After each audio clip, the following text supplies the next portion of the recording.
정말 뭐 어떻게 된 일인지는 모르겠지만 괜히 끔찍한 일이 벌어졌던 거네요. 그렇죠. 사실 뛰어내렸을 일은 없는데 누군가 이렇게 정말로 강아지를 7층 높이에서 던졌다면 정말 이해할 수 없는 그런 행동인데 저희가 드디어 견주를 찾았잖아요. 근데 범인이 견주다라고는 아직 확실하지 않습니다. 김복준 교수님은 어떻게 보시나요, 이번 사건을? 견주가 그 어떤 행위를 한 건지 여부는 따져보는 건 간단해요. 강아지들이 그 난간에서 그대로 똑 떨어진 거하고 누군가 힘에 의해서 외력에 의해서 이렇게 던져진 거하고는 이 건물 사이에 이격거리라는 게 나오거든요. 그럼요. 네, 그걸 가지고 판단할 수 있을 것 같고 이번 강아지들의 죽음에도 의문이 계속 남아있는데요. 저희가 그 진실을 추적해봤습니다. 강아지들은 바쁜 부모의 빈자리를 대신한 친구 같은 존재였습니다. 그래서 이런 끔찍한 결말은 한 번도 상상해 본 적 없었는데요. 대체 왜 가족 같은 강아지들을 이 지경으로 만들었는지 도무지 이해가 되지 않습니다. 다른 사람이 이제 갑자기 사정이 생겨서 저도 개 좋아하고 이제 얘도 개만 보고 개 좋다고 필다고 해서 키울 때 끝까지해서 가족 모두 개를 키우고 싶어 했는데 남편만 반대했다는 겁니다. 결국 이 사건이 일어나기 이틀 전 입양을 보내기로 합의했다는데요. 애 도시락 씻고 또 개활동을 싸주니까 개떡 치우고 개도 밥 줘야 될까니까 밥을 부어주는데 네가 애는 안 챙기고 개밥을 챙기고 다 나가더라고요. 그냥 또 어쨌거나 상상도 못했죠. 아이고. 한순간에 벌어진 일이었습니다. 화를 주체하지 못하고 남편이 지상 20m 높이에서 강아지를 던져버린 것인데요. 이유도 모른 채 분노의 희생양이 된 강아지들. 아내는 큰 충격에 빠졌습니다. 그냥 지금 뭐가 의가고 무섭기도 했고 그래서 떨어지면 당연히 죽을 거라는 걸 알았고 그냥 막 저는 놀래갖고 떨고 싶고 아무 소리도 못하고 있었죠. 뭐 어떻게 해야 될지 모르겠고 그 나중에 이게 잘 되나 가봤어요. 근데 없는 거예요. 아무런 그런 거 없이 갑자기 사라지니까 살았었나? 어디가 다쳤을 텐데 저한테 막 그런 생각만 하고 그랬구나. 강아지를 돌보느라 집안일을 소홀히 한 아내에 대한 분노가 컸다는 남편. 그는 부부싸움 중에 벌어진 일이라고 주장하고 있습니다. 해당 사건은 현재 관할 경찰서에서 수사 중이었는데요. 그 강아지 사건하고 그 폭행 사건에 의해서 우리가 수사를 했고 그 수사 부분에서 검찰에 송치를 할 예정인데 어떤 의견을 했다라고 하기는 좀 민감한 거죠. 더 늦기 전에 흰 강아지를 보내주기로 결정했는데요. 이별 앞에서 왈칵 눈물을 쏟아내는 아내.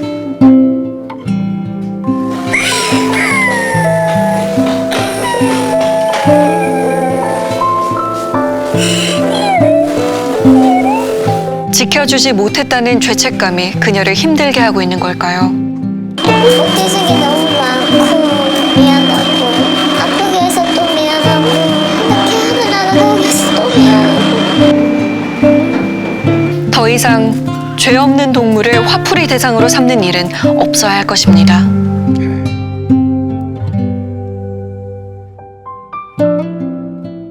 우리는 아직 남편에게 듣지 못한 이야기가 남아 있습니다. 제가 잘못한 건 알아요. 말 못하는 그 짐승한테 내가 솔직히 우리 애들하고 똑같거든요. 똑같고 그 말 못한 짐승한테 그러면 안 되는데 뭐 그런 행위에서 제가 진짜 잘못된 거고 맞습니다. 잘못은 인정하지만 강아지만 챙기는 아내와 최근 다툼이 잦았다는 남편. 애들은 찬물에 밥 말아주고 강아지는 강아지를 같이 챙겨주고 뭐 하는 이 모습을 딱 봤을 때 내가 얼마나 그랬겠습니까? 남편은 아내가 집안일을 등한시하고 엄마의 역할까지도 뒷전이었다고 주장했습니다. 하지만 분노를 억제하지 못한 건 남편이었습니다. 통장 잔고가 지금 1,000원도 없어요. 애들이 줄 키우면서 해가지고 이거 다 미국 파산 신청했고 그런 상황에서 걔를 어떻게 키워요? 솔직히 애들 간식 뭐 이런 것도 못 챙겨주는 그 상황에서 걔를 갖다가 키우고 있는 거예요. 가정을 갖다가 좀 이래가지고 좀 살려보고자 저는 이제 배를 갖다가 한 6개월 정도 탔고. 형편이 어려워진 게 주된 다툼의 이유였습니다. 그는 스스로를 못난 아빠이자 부족한 가장이라고 말하는데요. 아니 저렇게 좋아하는데요. 아빠 싫어, 우리는 다, 비키 영수 좋아하는데 왜 아빠만 싫어하냐고 하면서, 아빠 때문에 영수가 하늘나라 갔다 하면서, 그 상사가 얘기하더라고요. 애들 가슴 상처 갖다가 입히면서까지 이래가지고, 이거 쉽지 않아요. 하지만 어떤 이유에서도 어린 생명을 학대하는 건 명백한 범죄입니다. 예, 상대방에 대한 그런 불만사항은 서로 대화를 통해서 나눠서 풀어야 되는 것이지 그러한 그런 아무런 잘못이 없잖아요, 걔는. 근데 그게 이후에 어쨌든 간에 그 개에게 그런 폭력성을 가한 것은 잘못된 일입니다. 동물을 죽이거나 상해를 입히는 행위에 대해서는 2년 이하 징역 또는 2천만 원 이하의 벌금에 처하게 됩니다. 처벌이 강화되었지만 동물 학대범을 기소해도 결과는 비슷한 상황인데요. 맞아요. 학대는 지금도 끊이질 않고 우리 사회에서 목격됩니다. 오토바이에 개를 끌고 다닌 사건이었는데요. 아이고 아이고. 아유.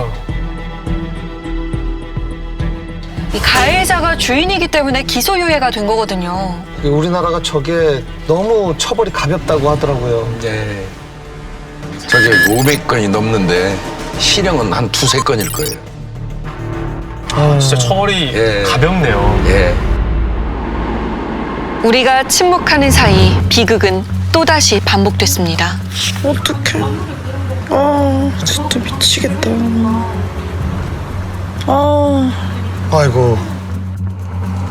지난달 15일 광주의 한 주택가에서 4다리에 심각한 화상을 입은 채 생사를 넘나들던 강아지 한 마리가 발견됐습니다. 뒤쪽 여기 지금 이렇게 창문이랑 쌓여 있는 쪽에 감도 없고 움직이도 못하고 얼굴만 이렇게 왔다 갔다 하길래 여기에 할머니랑 할아버지 계속 이렇게 겁먹이고 있더라고요. 여기 아픈가 싶었죠. 처참하게 아이고. 4다리에 화상을 입은 덕구. 그 모습은 충격적이었습니다. 어떻게 된 거예요? 왜 그러지? 안녕하세요. 사고는 신고 5일 전 새벽에 일어났습니다. 서울 MBC에서 나왔는데요. 아침에 개 맞추려고 내려가고 그렇게 그냥 쓰러져갖고 있어 개가. 한 번도 개 안 킨 적이 없어요. 개를 인대고 키웠어. 집이 더동이 심하고 그런데 그랬는데 이번 처음으로 이런 일이 당한. 그거 말만 하면 눈에서 눈물 나오려고 가슴 아파 죽었어요. 그놈이 이거 이렇게 해보고 일주일 동안 잠도 못 자고 밥도 못 먹었어. 노부부는 치료를 하려고 애썼지만 시기를 놓치면서 괴사가 진행됐습니다.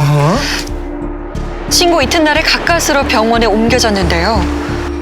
보이지 않는 몸속까지 염증이 퍼져 있는 상황. 사태는 심각했습니다. 보는 것 자체만으로도 너무 잔인해가지고 죽기 일부 직전까지 갔다가 그때가 구조했을 때가 그 처음 구조했던 병원에서는 3일을 넘기기 힘들 거다 했고 그때 하루하루가 정말 힘들었거든요. 생명은 건졌지만 발의 70%를 제거하는 수술을 받은 덕구는 평생을 장애견으로 살아가야 한다는데요. 이 작은 생명에게 대체 무슨 일이 있었던 걸까요? 하얀 액체를 갖다가 또 부어놨어요. 여기다가 이렇게 독약이랑 아주 독한 약이 발을 찌든 게 걔가 그냥 발톱이 다 빠져버렸어요. 그런 게 얼마나 독한 약이에요. 네 발 다 그래요. 그래갖고 지금 그냥 속에서 살았어요. 이해를 못 하겠네요. 노부부가 잠든 야심한 시각. 누군가 덕구에게 몹쓸 짓을 하고 갔다는 겁니다. 시간 기일이 조금 경과된 상태여서 정확히 뭐 어떤 것 때문에 이게 이렇게 손상이 받았다라고 말씀드리는 건 조금 애매한 상태였어요. 근데 나는 화상보다는 아무래도 뭔가 조직에 굉장히 손상을 많이 주는 어떤 화학적 물질이지 않을까 그런 것 같아요. 생각은 좀 하고 있는 상황이에요. 예를 들어서 뭐 어떤 산이라고 해야 되나? 그치, 가장 대표적인 게 그런 걸 수 있죠. 염산이나 염산이나 뭐 이렇게 많이 알려진 것들이 그런 것들일 수 있죠. 범인은 그날 밤 미리 준비한 약품을 이용해 덕구의 다리에 화상을 입혔습니다. 도대체 왜 그런 거예요?